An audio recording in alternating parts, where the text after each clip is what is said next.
Assalamualaikum warahmatullahi wabarakatuh.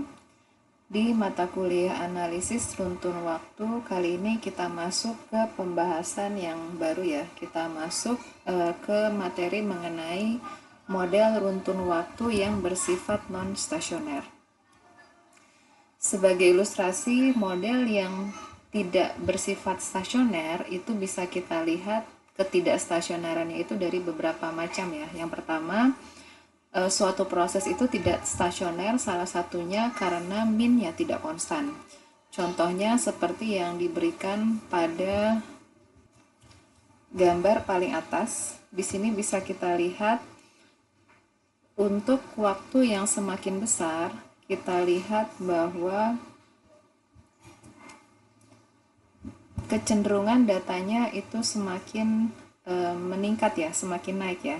Jadi untuk T yang besar, nilai dari proses YT-nya juga semakin besar ya. Jadi secara rata-rata min-nya itu bertambah besar ya di sepanjang garis diagonal ini ya. Jadi ini salah satu contoh proses yang tidak mengikuti atau tidak stasioner karena min-nya tidak konstan ya. Jadi di sini min-nya dia terus naik. Kemudian ketidakstasioneran dari suatu proses itu bisa karena faktor yang kedua, karena variansinya tidak konstan. Contoh variansi yang tidak konstan ini bisa dilihat dari gambar yang kedua di sini ya. Jadi kalau kita perhatikan di awal waktu, variansinya atau variansi ini bisa kita lihat dari fluktuasi data ya, naik turunnya suatu proses di sepanjang waktu. Ini cenderung kecil ya di awal waktu, tetapi untuk waktu yang cukup besar, variansinya juga bertambah besar ya. Ini bisa dilihat dari fluktuasi data yang naik dan turunnya itu relatif lebih tinggi ya dibandingkan pada periode waktu di awal seperti ini. Jadi ini juga termasuk contoh kasus yang tidak memenuhi kestasioneran karena variasinya tidak konstan. Kemudian contoh berikutnya, proses yang tidak stasioner itu juga bisa karena gabungan dari kedua contoh yang diberikan di sini ya. Jadi bisa karena min-nya tidak konstan dan juga bisa karena variasinya tidak konstan.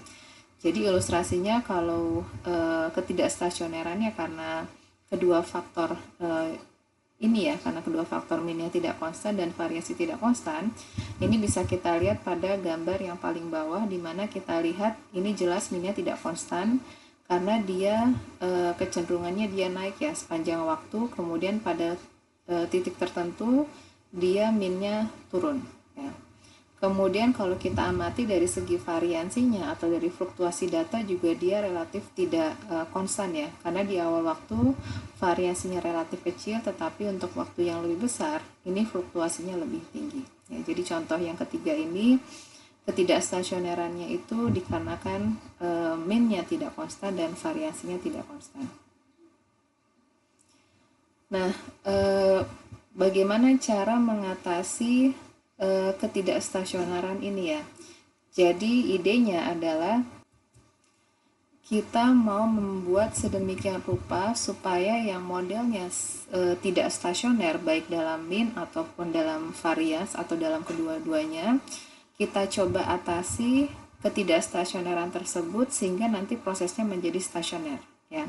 Jadi kalau kita punya proses yang tidak stasioner, kita akan buat supaya proses itu menjadi stasioner. Nah, mengatasinya ketidakstasioneran ini tergantung mana yang tidak dipenuhi, apakah karena tidak stasioner dalam min atau tidak stasioner dalam varians ya. Jadi kalau ketidakstasionerannya itu terjadi karena min-nya tidak konstan, itu ada dua cara ya. Cara pertama ada yang disebut detrending dan cara kedua ada yang disebut differencing atau kita sebut juga pembedaan. Kemudian kalau ketidakstasionerannya karena varians, yang kita lakukan nanti kita akan pelajari, kita harus melakukan transformasi Box-Cox. Kemudian kalau ketidakstasionerannya karena dua-duanya, karena min-nya tidak konstan dan variasinya tidak konstan, ya nanti kita harus mengkombinasikan kedua metode ini sehingga nanti kita peroleh datanya itu bisa menjadi stasioner ya. Nah, sebelum nanti kita bahas bagaimana cara melakukan detrending, differencing, dan juga transformasi Box-Cox, Di sini saya akan coba menjelaskan mengenai proses yang tidak stasioner dalam min. Ya, ini bisa terjadi karena dua hal ya. Kita bahas dulu ketidakstasioneran dalam min itu pertama bisa karena ada tren ya. Jadi kalau prosesnya itu tidak konstan dalam min, itu kan artinya ada suatu tren ya. Nah, tren ini bisa dibagi dua, ada yang disebut tren deterministik dan ada yang disebut tren stokastik ya. Jadi ini penting juga karena untuk identifikasi ini nanti menentukan bagaimana cara kita mengatasinya, apakah nanti dilakukan di trending atau differencing ya. Jadi kalau di trending ini nanti kita lakukan kalau ketidakstasionerannya dalam min ini karena kalau ada faktor tren deterministik ya. Kalau ada tren deterministik supaya datanya menjadi stasioner dalam min nanti kita lakukan di trending deterministik.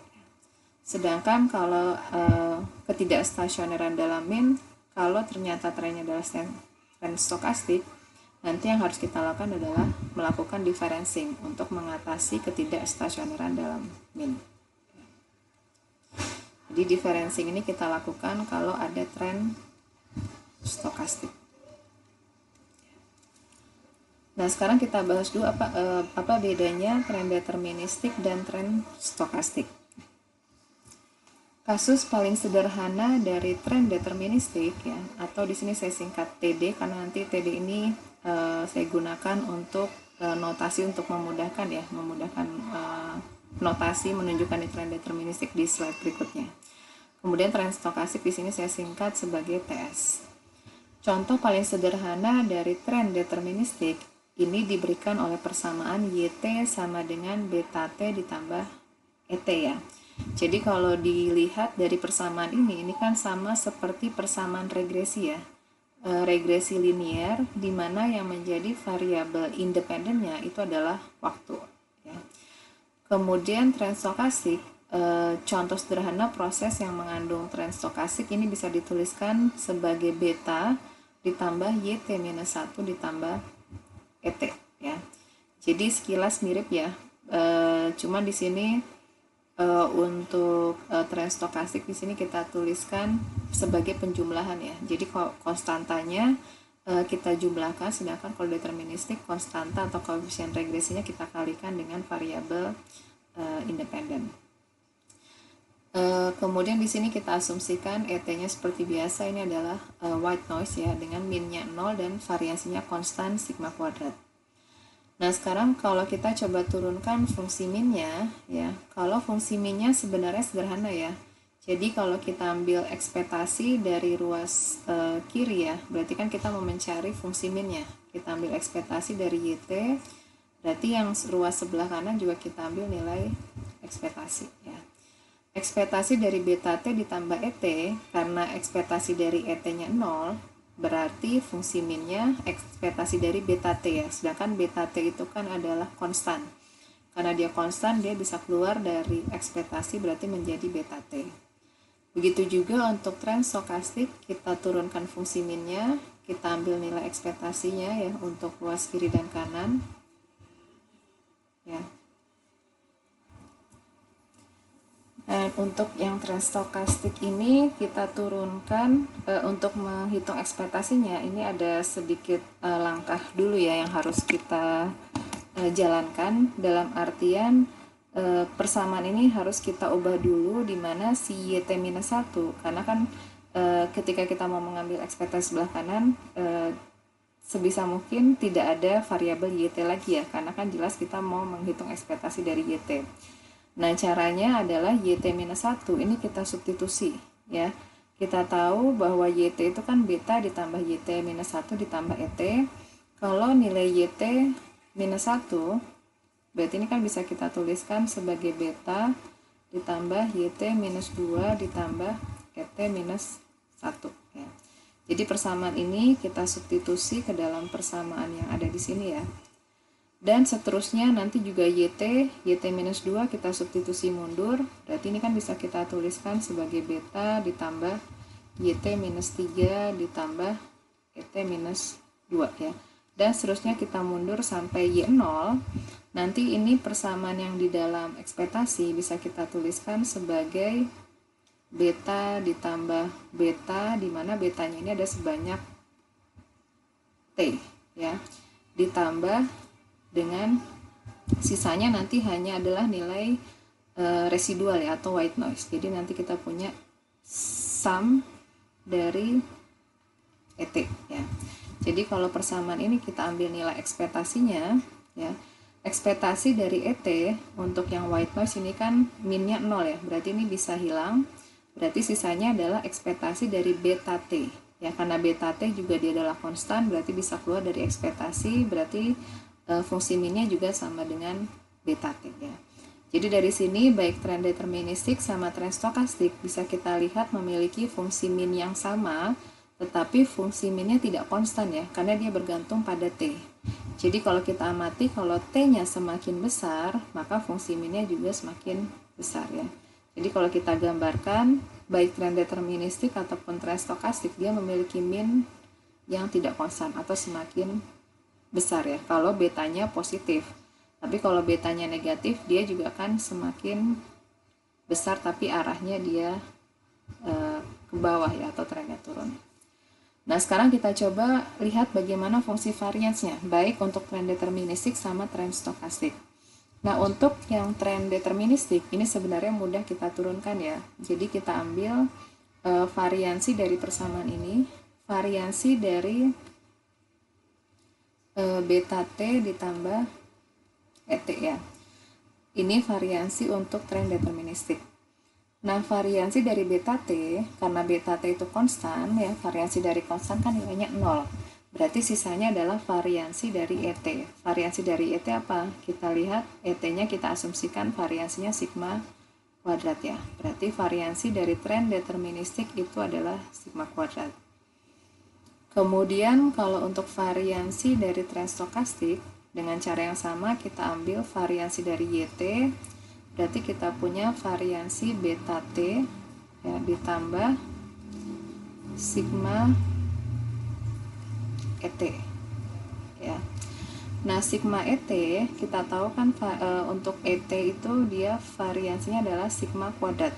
Karena kita jumlahkan sebanyak T ya, berarti ini kan bisa kita tuliskan variansi E1 ditambah E2 sampai dengan variansi ET ya. Yang variansi beta T ini bisa kita buang ya, karena variansi dari bilangan konstan kan 0.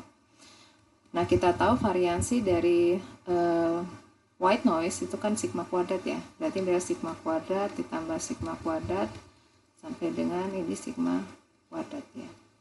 Berarti dari sini bisa kita hitung variansi dari tren stokastik itu adalah sigma T dikali sigma kuadrat. Jadi baik tren deterministik dan tren stokastik secara fungsi minnya sama, ya tidak konstan, tetapi yang membedakan adalah fungsi variansinya. Kalau variansi dari tren deterministik, itu fungsi variansinya konstan ya, dia sigma kuadrat tidak bergantung pada T. Tetapi untuk tren stokastik, dia fungsi variansinya dia bergantung pada waktu ya, jadi dia tidak konstan. Nah, sebagai ilustrasi di sini saya simulasikan apa sih yang membedakan, bagaimana pola yang membedakan antara tren deterministik sama tren stokastik. Jadi saya ambil sembarang nilai beta, saya ambil betanya di sini 0,5 ya. Kemudian saya simulasikan untuk waktunya sebanyak 200 ya, T-nya ada 200. Kemudian kalau kita perhatikan yang merah, ini adalah proses runtun waktu yang memiliki pola tren stokastik ya, seperti yang diberikan pada persamaan ini ya. Ini tren stokastik. Sedangkan yang garis berwarna hitam ini adalah proses stokastik yang mengandung unsur tren deterministik ya. Nah, dari fungsi minnya bisa kita lihat ya, sama-sama dia bergantung pada waktu ya. Jadi semakin besar T-nya, maka min-nya juga semakin besar ya, karena betanya kan positif. Nah, kemudian yang membedakan kalau kita amati fungsi variansinya, fungsi variansi dari tren deterministik dia relatif konstan ya. Artinya kalau kita amati garis yang berwarna hitam ini, fluktuasinya dia akan berpola di sepanjang minnya ya.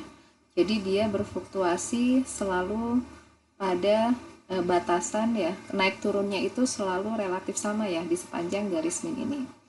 Beda dengan tren stokastik ya. Kalau untuk tren stokastik, fungsi minnya kan sama di sepanjang garis lurus yang berwarna merah ini ya, yang saya gambarkan merah. Tetapi untuk variansinya di awal waktu dia relatif kecil, tetapi ketika untuk T yang lebih besar, dia fluktuasinya lebih tinggi ya, menjauh dari minnya ya, kan dia lebih jauh dari minnya di sini. Ya, jadi sesuai dengan fungsi variansi yang tadi sudah kita turunkan ya untuk tren stokastik, dia kan fungsi variansinya itu adalah T sigma kuadrat ya. Jadi untuk T yang besar, maka fungsi variansinya juga akan semakin besar. Nah, ini masih contoh yang sama, hanya saja di sini saya simulasikan berkali-kali. Jadi baik untuk tren stokastik dan tren deterministik, ini saya simulasikan atau saya bangkitkan sebanyak 100 kali ya. Jadi kalau diamati untuk tren yang deterministik, dia selalu stabil ya. Jadi walaupun fungsi minnya dia naik, tetapi fluktuasi atau fungsi variasinya selalu konstan, selalu berada di nilai yang kecil ya, atau selalu berada di sekitaran fungsi minnya ya. Berbeda dengan tren stokastik. Tren stokastik ini kalau kita simulasikan berkali-kali ya, bisa kita lihat fluktuasinya itu relatif menjauhi fungsi minnya ya, atau dia semakin besar untuk T yang besar juga ya. Jadi bisa kita lihat perbedaannya tren deterministik dan tren stokastik di sini ya. Nah, ini saya berikan kodenya ya. Jadi kalau mau dicoba sebagai latihan atau untuk membangkitkan plot yang saya berikan di slide ini, nanti silakan bisa dicoba ini kodenya ya, untuk membangkitkan atau mensimulasikan proses waktu yang mengikuti atau mengandung tren deterministik dan tren stokastik.